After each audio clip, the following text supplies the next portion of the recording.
हम औरतों की ना सिर्फ एक ही ख्वाहिश होती है कि जो घर के काम है ना हम फटाफट से कर लें, ताकि हम अपने बच्चों को भी टाइम दे सकें और थोड़ा सा वक्त अपने आप को भी दे सकें। आज मैं आपके साथ टाइम मैनेजमेंट के हवाले से कुछ ऐसी टिप्स और कुछ ऐसी अपनी आदतें शेयर करूंगी कि जिसके साथ आप भी बआसानी सारे काम कर सकती हैं। और साथ ही साथ मेरा ये एम्ब्रॉयडरी वाला एक सूट है जो मैंने आपके साथ शेयर करना है। इंशाल्लाह 1-2 दिन में मैं इसे स्टिच करूंगी और आपके साथ भी वीडियो में शेयर करूंगी। अस्सलाम वालेकुम मेरी यूट्यूब फैमिली, उम्मीद है कि आप सब ठीक ठाक होंगे और अल्हम्दुलिल्लाह मैं भी बिल्कुल ठीक हूँ। सबसे पहली बात कि आप नमाज फजर के टाइम पर उठें। उस टाइम में ना एक बरकत होती है, एक सुकून होता है। और सुबह सुबह उठकर जब हम नमाज पढ़ते हैं और अपने रब से बातें करते हैं ना, कुरान पढ़ते हैं, जिक्र करते हैं, तस्बीहात पढ़ते हैं, तो जो दिल को सुकून मिलता है ना वो किसी और काम से नहीं मिलता। अगर आप सुबह फजर के टाइम सोकर गुजारती हैं ना, तो आप यकीन करें आपका पूरा दिन बिल्कुल भी अच्छा नहीं गुजरेगा। आप लाख कोशिश करें अपने आप को सुकून देने की, लेकिन आपको सुकून नहीं मिलेगा। आप सारा दिन थकी थकी महसूस करेंगी और ना ही आपके काम टाइम पर हो सकेंगे। बेशक आप नमाज पढ़कर दोबारा सो जाएं, लेकिन यकीन करें जो नमाज की बरकत है ना, आप जितना मर्जी टाइम मैनेजमेंट की टिप्स को फॉलो करें, कभी भी आपके वक्त में बरकत नहीं आएगी जब तक आपने दिन का आगाज़ अल्लाह के नाम से ना किया हो। नाश्ता करने के बाद मैं फ़ौरन अपने बेडरूम में आ गई। जैसा कि मैंने आपको पिछले व्लॉग में बताया था कि मैं अपनी बेडशीट्स, ब्लैंकेट्स और सोफ़े के कवर्स वगैरह वॉश कर रही हूँ, तो आज मैंने दोनों बेड्स की बेडशीट चेंज करनी थी और मैंने उनको वॉश करना था। पहले मैं मैट्रेस पर 2 बेडशीट्स बिछाती थी, एक मैट्रेस के ऊपर से, ताकि उसके ऊपर मिट्टी वगैरह ज़्यादा ना पड़े। लेकिन अब मैंने अपनी आसानी के लिए 2 पुरानी बेडशीट्स लेकर उनका एक कवर स्टिच किया है और वो मैंने मैट्रेस पर चढ़ा दिया है, क्योंकि दिन में 3 से 4 दफ़ा बेडशीट को सेट करना होता है, तो इस तरह टाइम की भी बहुत ज़्यादा बचत हो जाती है। इसी तरह अगर आप आदत डाल लें कि सुबह फजर के बाद चाहे आप थोड़ा सा रेस्ट करें, लेकिन 6-7 बजे तक दिन का आगाज़ कर दें, तो आपका टाइम टेबल खुद ही सेट हो जाएगा। और जब आपका टाइम टेबल सेट होगा तो बच्चों का भी ऑटोमेटिकली सेट हो जाएगा। फिर चाहे आप छोटे घर में रहें या बड़े घर में, नाश्ता और डेली रूटीन के काम तो करने ही होते हैं। फ़र्क सिर्फ नीयत का होता है। नीयत साफ़ हो तो सब कुछ आसान हो जाता है। अगर मैंने किसी दिन ज़्यादा काम करने हो ना, तो पहले ही मैंने रात को सोचा होता है, या तो मैं सुबह सुबह उठकर हंडिया बना लेती हूँ, लेकिन अगर कोई ऐसी चीज़ है जिसको बनाने में टाइम लगता है तो मैं उसकी हाफ़ तैयारी रात को ही डन कर लेती हूँ। जैसे मसाला वगैरह बनाकर रख लेती हूँ, और अगर कोई सब्ज़ी हो तो मैं सब्ज़ी बनाकर, जैसे अगर करेले बनाने हों तो मैं एक दिन पहले ही उनको लेकर उनको कट करके नमक लगाकर वॉश करके फ्रीज़र में रख लेती हूँ, और अक्सर तो उनको फ्राई करके रख लेती हूँ। और जब इस तरह की कोई सब्ज़ी बनानी हो, हम उसको पहले ही फ्राई करके भी रख लें तो हमारा काम बहुत आसान हो जाता है। अल्लाह पाक ने औरत को मल्टीटास्किंग बनाया है, यानी एक वक्त में वो काफ़ी सारे काम सर अंजाम दे सकती है। आपने अक्सर जेंट्स को देखा होगा कि वो एक वक्त में एक ही काम करते हैं, लेकिन औरतों में अल्लाह ने ये ताकत रखी है कि वो एक टाइम में काफ़ी सारे कामों को अकेले मैनेज कर सकती हैं।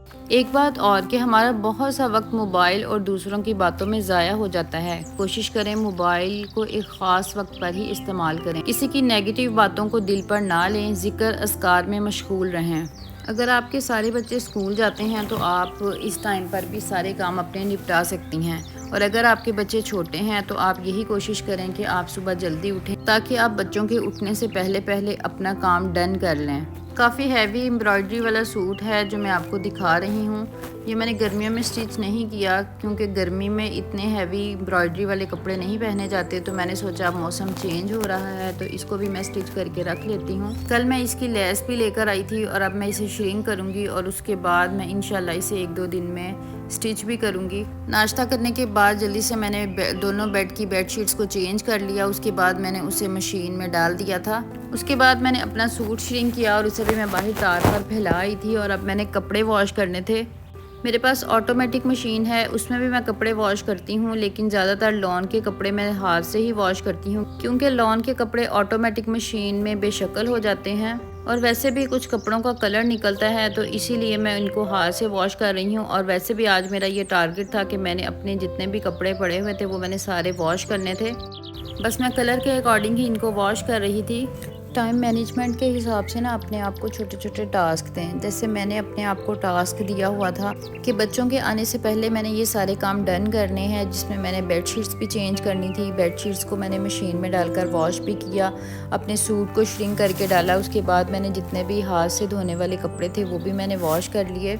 कपड़े वॉश करने के बाद अब मेरा ये टास्क था कि बच्चों के आने से पहले मैंने कुकिंग भी करनी है, खाना रेडी करके रखना है। बच्चों के आने से पहले मैं कुकिंग भी कर लेती हूँ और साथ में रोटियाँ भी बनाकर रख लेती हूँ। भिंडियाँ फ्राई करते वक्त अगर आप इसमें 2 चम्मच सिरका ऐड कर दें और थोड़ा सा नमक ऐड करके इसको फ्राई करें तो एक तो ये बहुत मज़े की बनेगी और दूसरा ये बहुत जल्दी हज़म भी हो जाएंगी और टूटेंगी भी नहीं। क्योंकि मेरी भी ये हैबिट है कि मैं सुबह जल्दी उठकर अपने सारे काम डन कर लेती हूँ। तो जब बच्चे स्कूल से आते हैं फ़ौरन उनको खाना देती हूँ, उसके बाद बच्चे सो जाते हैं तो मैं भी अपनी छोटी बेटी के साथ लेट जाती हूँ, क्योंकि जब तक मैं उसके साथ ना लेटूँ तो वो भी नहीं सोती। और मैंने भी अपनी रूटीन इसी तरह से सेट की हुई है कि मैं भी सुबह जल्दी उठती हूँ और जब अपनी बेटी को सुलाती हूँ तो साथ में मैं भी सो जाती हूँ। वैसे भी दोपहर को सोना यानी कैलूला करना सुन्नत है।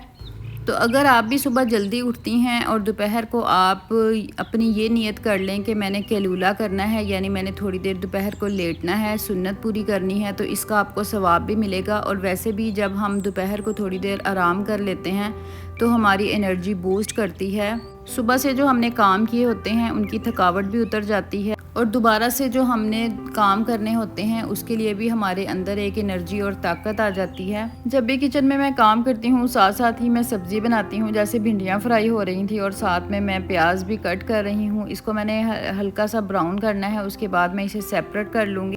और साथ ही साथ मैं बर्तन भी वॉश करती रहती हूँ ताकि जब भी मैं किचन से बाहर निकलूँ तो मेरा किचन एकदम चमकता धमकता और साफ़ सुथरा होना चाहिए।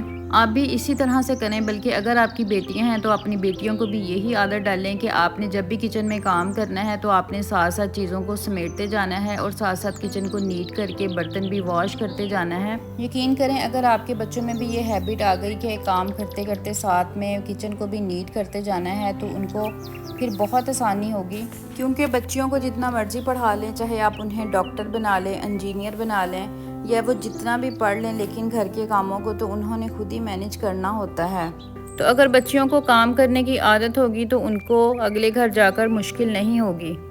वैसे भी घर के काम खुद करना सुन्नत भी है और सवाब भी। वैसे भी औरत जब काम करती है ना अपने खामन के और अपने बच्चों के, तो ये भी इबादत में शुमार होता है। यहाँ मुझे ना एक बहुत प्यारी सी हदीस याद आ गई। हज़रत आयशा रज़ी अल्लाह ताला अन्हो फरमाती हैं, रसूलुल्लाह सल्लल्लाहु अलैहि वसल्लम खुद अपने जूते ठीक कर लेते थे, अपने कपड़े भी सी लेते थे और घर में वही काम करते थे जो तुम में से कोई अपने घर में करता है। ये सही बुखारी की ना हदीस नंबर 540 मैंने आपके साथ शेयर की है। एक और रवायत में है, हज़रत आयशा रज़ी अल्लाह ताला अन्हो से पूछा गया नबी करीम सल्लल्लाहु अलैहि वसल्लम घर में क्या करते थे, तो उन्होंने फरमाया वो अपने घर वालों के कामों में मशगूल रहते थे और जब नमाज का वक्त आता तो नमाज के लिए निकल जाते। माशाअल्लाह, सुभान अल्लाह। जब हमारे नबी अपने घर के काम खुद करते थे तो अगर हम सुन्नत समझकर ये काम करेंगे तो हमें ना सिर्फ सवाब होगा बल्कि हमारा काम करने को भी दिल करेगा कि हमारे नबी सल्लल्लाहु अलैहि वसल्लम अगर अपने हाथों से काम खुद करते थे तो हम भी कर रहे हैं और इस पर हमें फ़ख्र महसूस होगा। बस कुकिंग करने के साथ साथ मैंने आटा भी गूंथ लिया। बस 10 मिनट के लिए मैं इसको रेस्ट भी दूंगी, उसके बाद मैं रोटियां भी बनाकर रख लूँगी क्योंकि बच्चे स्कूल से आने वाले हैं। उम्मीद है आज का व्लॉग पसंद आया होगा। अपना बहुत ज़्यादा ख्याल रखिएगा। इंशाल्लाह मिलते हैं कल। अल्लाह हाफिज़।